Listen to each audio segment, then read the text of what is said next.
this presentation is about winning elections. So instead of like doing the technical history, I will do the political history. Because this city that we're in is a very political city. It has a long history of being a workers' movement stronghold. It's generally considered leftist and progressive. It has a huge anti-fascist and feminist and anarchist movements. But despite all this, it's not really a good city for Vänsterpartiet historically. It's been an uphill struggle for many years because the Social Democrats, which are just to the right of the party that I'm in, have a sort of leftist profile here. But a lot of this changed last year, in the elections last year, when Vänsterpartiet scored higher in local elections than the national average for the first time ever. It might not make sense to a lot of you if you know, like if you feel the Malmö vibe and you know about sort of the political landscape in Malmö, but Vänsterpartiet has never been bigger in this city than it has nationally until last year. And we also increased more than any other party in the city, and we welcomed our 1,000th member, which is a lot of members. That might also be a number that is just nonsensical if you're not like involved in a political party. So how did this happen? And I'm not going to claim all credit, but one ingredient in this was Setkin.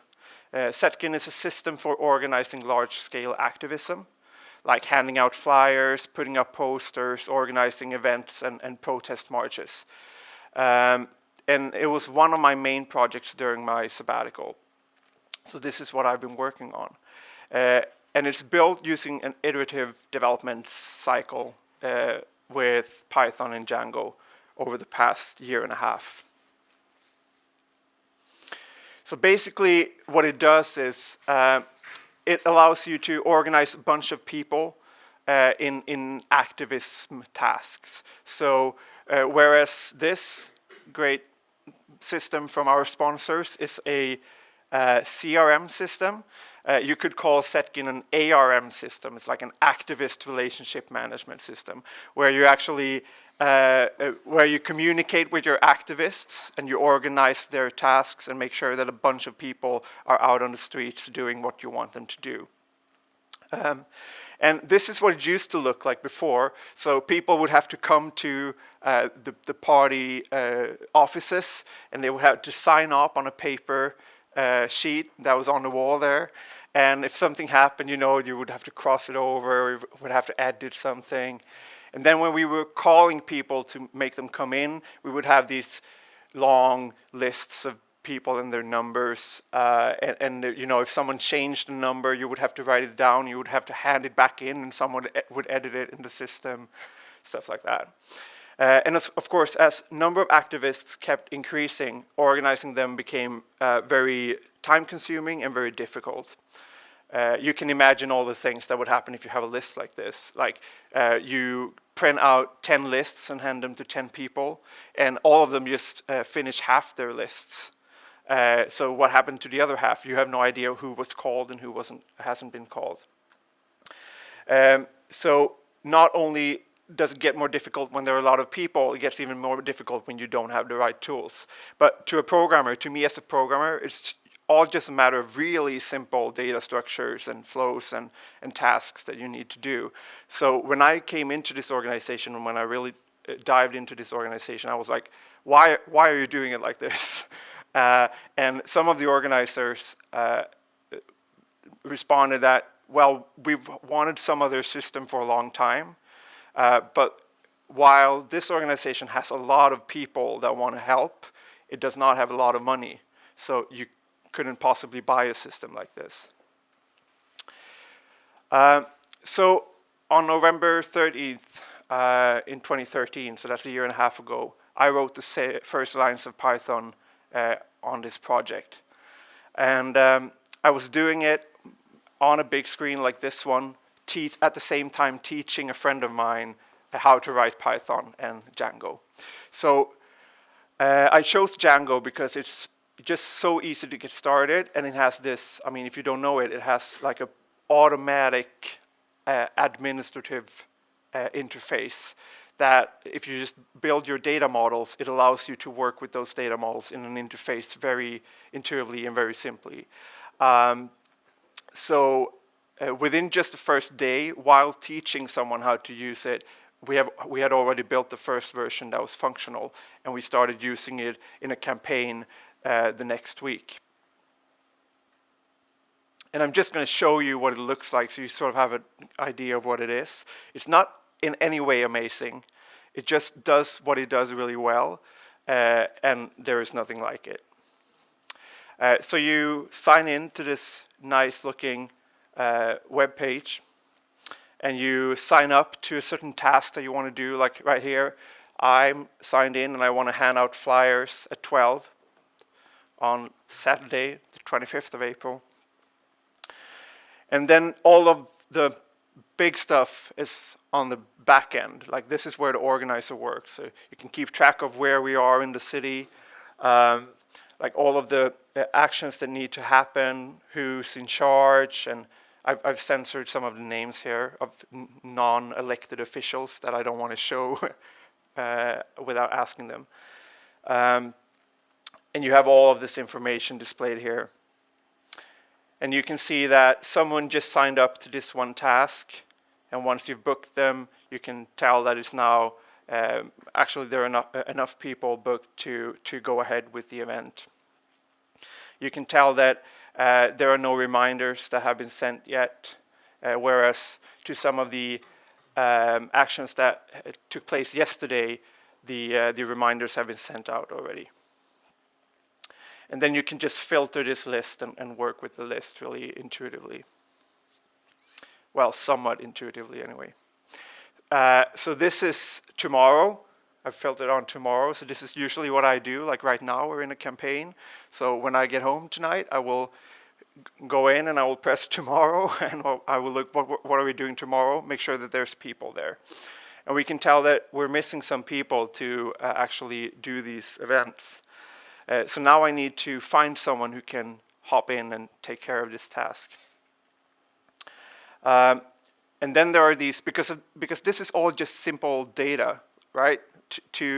This is magic to some of my friends in the party. To me, it's so simple. To us, it's so simple. So this is just a slightly customized Django interface where I've sorted out all of the people that are the most active in the party based on their previous bookings. So at this point, it makes sense for me to call one of them because it's more likely that they will want to hop in and do the tasks tomorrow. But of course, I can dive even deeper. I can tell how active they've been and whether they have remaining tasks that they are booked on. But what I want to do is I want to filter out and find people that have previously participated in the current campaign, but have yet, but doesn't have bookings in the future for this campaign.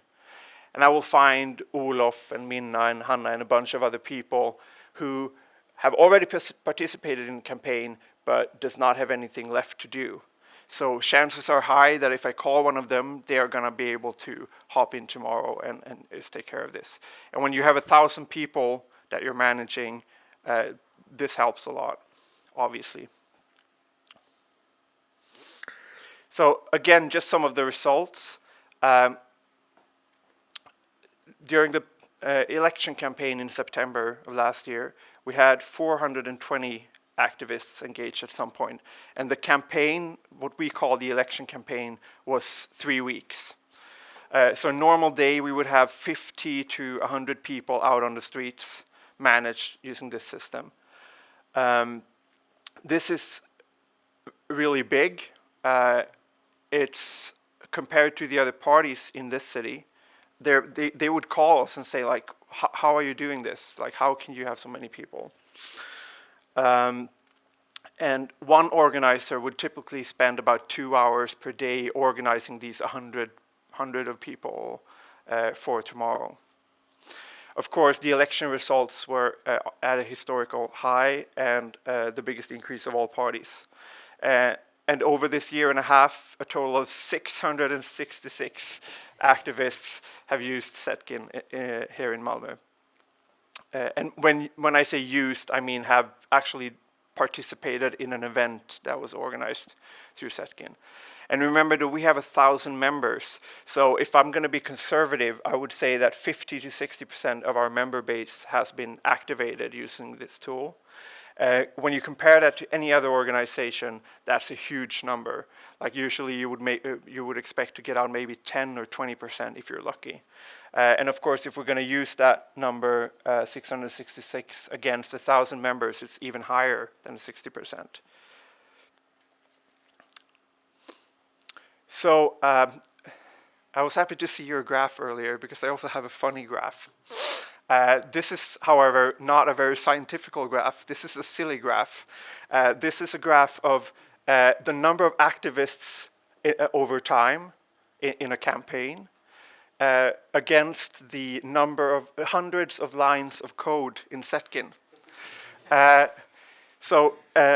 Is it magic? Is it all thanks to Zetkin? And from the graph we can clearly deduce that no, it's probably not entirely due to Zetkin, because if it was, then there would be some sort of correlation between the things that Zetkin can do and the number of people that show up.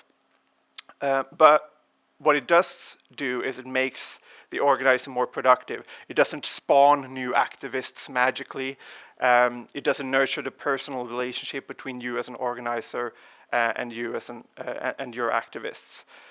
Much like in a CRM, if you don't have clients, it doesn't really help that you have an amazing CRM. So if you would hand this to any other organization, they would have a really hard time, because while we do not have any money, we have people that are really eager to go out in the streets and talk about politics. And from a technical perspective, this is a technical user group, so I do want to go into that topic a bit.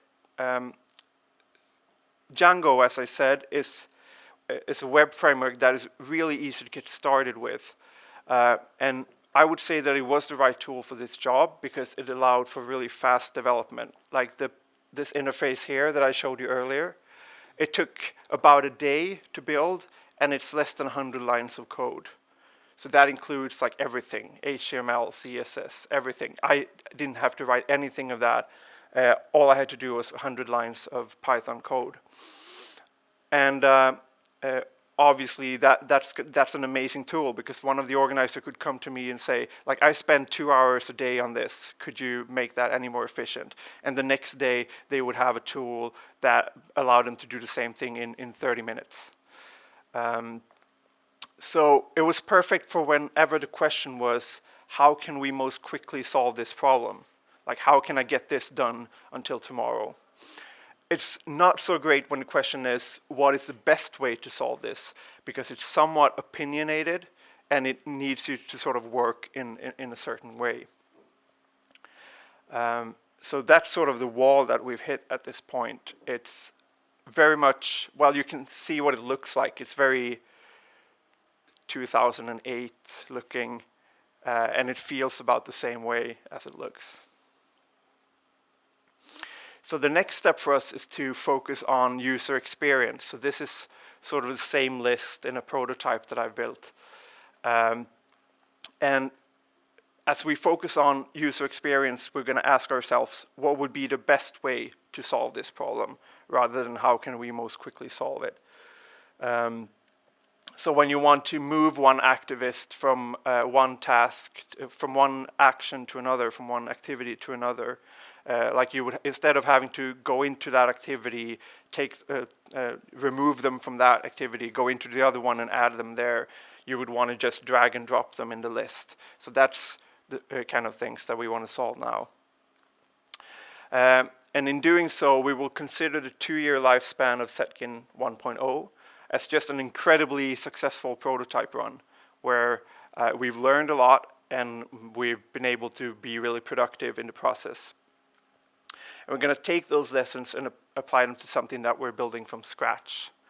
And this time choose technologies for quality and maintainability rather than the initial speed of development. So whereas Django was great for just developing quickly and iterating, getting stuff done, it's not very good for maintainability. And we're going to set up a sustainable development team, but that's not very technical. I don't know if you saw this, but when I saw this on Twitter the other day, I just felt I have to have that in my presentation. I don't know if you use it, but there's a dating app called Tinder, and to like someone, to get in contact with someone, you have to swipe right. So this is sort of an API, right? They've been actually able to build something to make another application more efficient. We're going to do it the same way, but without the meat. So the core of the new Setgen platform will be an API, and all interfaces, all user interfaces will be separate applications. Because the problem that we're facing right now is that Django is so monolithic. I mean, you could theoretically split everything up in Django in different modules, different applications, stuff like that. But you're going to be really unproductive, and you're going to have a really hard time if you don't actually start importing stuff across modules anyway. And as soon as you start doing that, if you change something somewhere, everything could break. And because it's built like that, it's also not very good for testing. Like, you could create automated tests, of course, but it's not really built in a way that's where testability is at its core. So what we need to do now is to split stuff up into modules. And the thing is, modern interfaces require APIs anyway, like the drag and drop thing that I was showing before. If you drag something from one action to the other, you're going to need to actually change that on the server without reloading the entire page. So you're going to need an API anyway. And if you're building an API, then why not just build everything on top of that API? And then, of course, your solution isn't always the best. You should allow others to build and improve on whatever you've done. So now we've had the pleasure, as I can imagine all of you programmers agree with me, of choosing all technologies from scratch.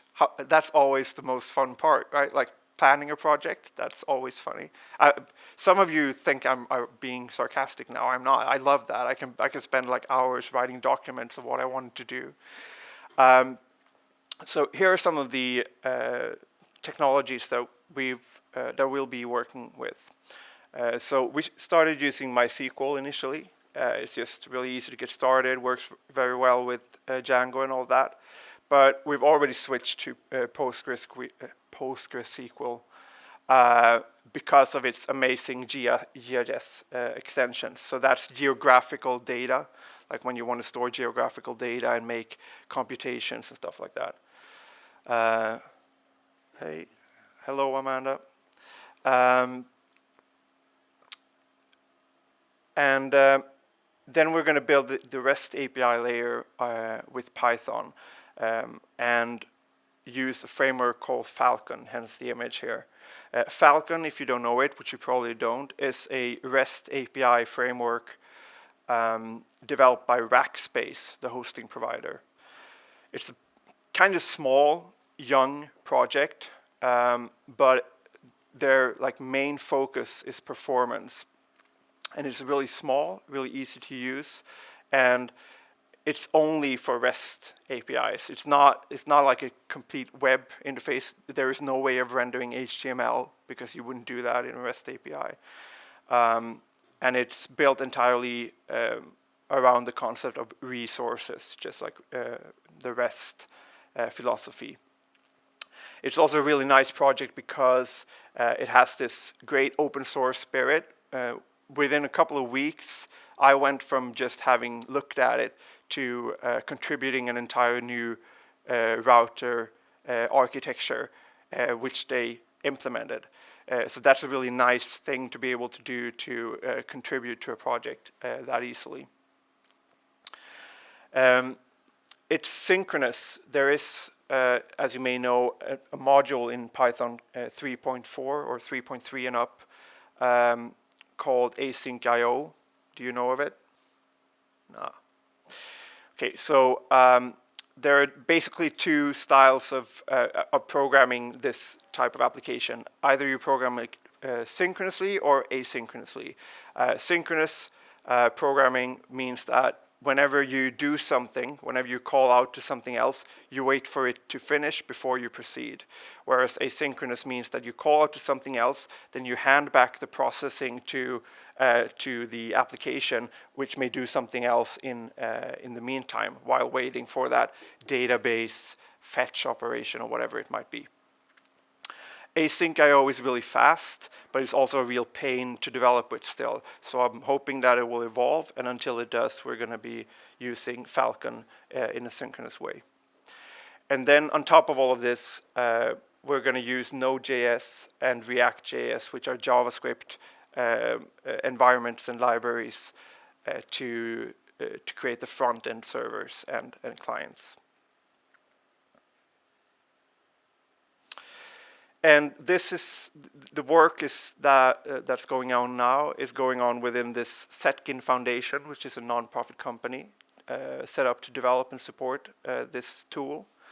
And so parts of it is open source, and also there are like modules and tools that we develop which are also open source, and they can be found on GitHub. And you could follow our development on our Tumblr blog.